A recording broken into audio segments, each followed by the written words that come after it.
Day 10. Remberce. Turn into the Luftwaffe. Shortly after down thousands of German Air Force personnel began climbing into Junkers. One will find that because it's junk. Dorniers, Hankels, Stukas, and Messerschmitts at airfields in France, Belgium, Norway, the Netherlands, and Denmark, armed with photographs, sketches, and maps of their targets, obtained before the war, and flights over England by the civilian airline Lufthansa. The Luftwaffe men and women were bringing with confidence. It was August 13th, 1940, a day marked the launch of all-out assault against the British Isles by a sky armada of unprecedented numbers and skilling power. All across southern England, Royal Air Force fighter pilots, alerted by radar, leaped into Spitfires and Hurricanes and soared up to meet the approaching Luftwaffe bomber streams.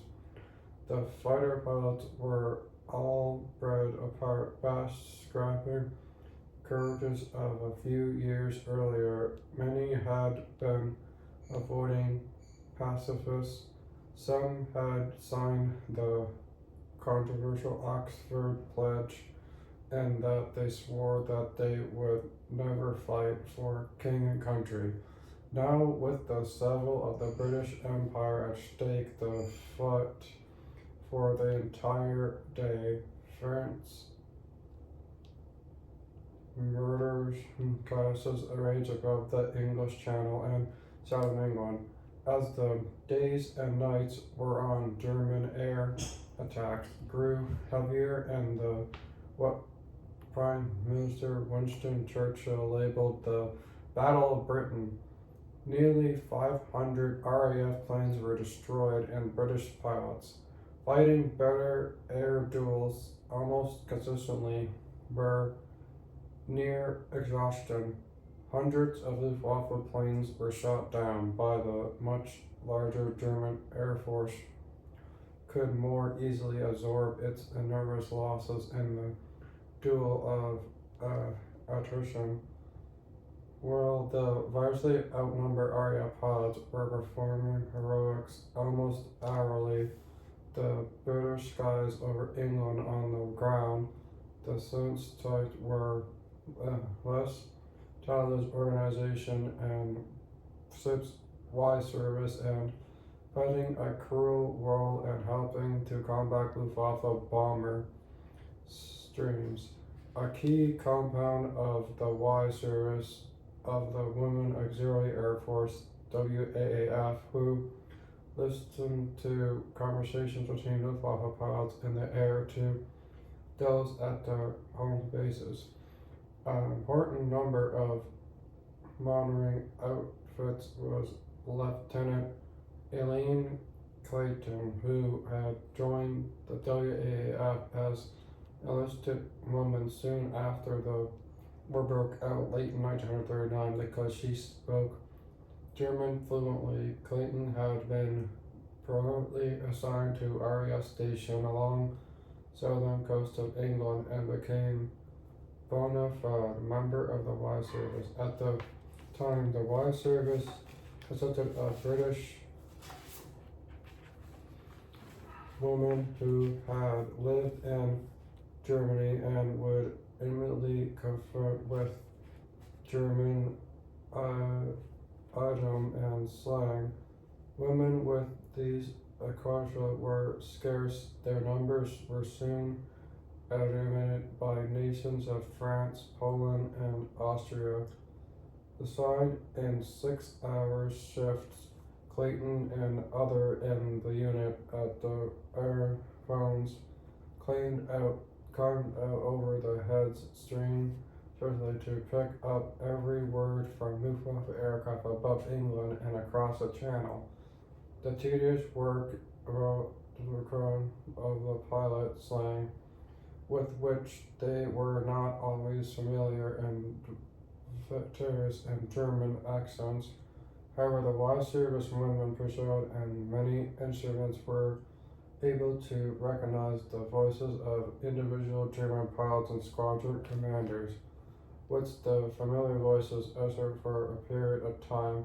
Clayton and others conjectured the pilots had been shot down and perhaps were dead. Once the wise service picked over the references to Little Screw and Parlour for many weeks.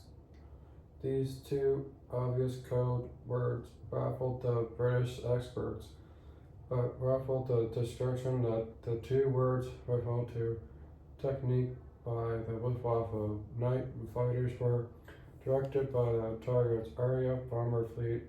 The British scientists came up with methods for jamming Little Screw and Parlour. As war progressed, victorious techniques were tried and range overgrown the accredited level plane. In this instance, operators in the mission seats were put in gondolas spun below aviation balloons. These ushered rapid means for making the woman violently ill, so the operators returned to Earth, and interceptor sets in the gondolas were operated by remote control. Tectonic activity also result in vulnerable information being called the Clayton and Y service volume 1. The Luftwaffe had to all areas which its aircraft operated districts and headquarters responsible for, and the well-being of air crews in the region, listening to the radio traffic as Luftwaffe bombers and fighters entered in the left of the districts. The Y service Danville crucial intelligence of the range of German radar and the range of victorious kind of Luftwaffe airplanes. During the survey in the air of the Battle of Britain, Clayton and the other Y service worked on seriously endless hours that would individually affect their health. Over a 2-month period, Clayton and other WAF officers needed to make actual intercept German conditions to this one by the RAF. Although the 2 months of fierce combat during the Battle of Britain, the Y service wireless intercept called Ultrapik Annual Treasurer Hermann Goering, Luftwaffe chief, had proclaimed Eagle Day for December 15, 1940. On that day, the Germans would mount finally could wipe out the RAF if Eagle Day was success. Hitler would invade if it failed, would perform the cross-channel attack. By mid-morning of Eagle Day, the brilliant blue sky of southern England were laced with contacts as 25 squadrons of Spitfires and Hurricanes engaged the 1,000 bombers and 700 fighters Goering had sent to administer the knockout blow. By late afternoon, the British Air Knights had broken Goering's legs. 2 days later, Ultra intercepted a code signal from the operator Cumberland Whitmount, relying on his decision to postpone the invasion. The Battle of Britain had been one of the finest hours in British history. A feat accomplished by the courage of a small number of RAF pilots, the information provided by Ultra Interceptors' timeless decision of the skills of heard women who secretly monitored enemy conversations of the Y service. That's the end of the chapter, and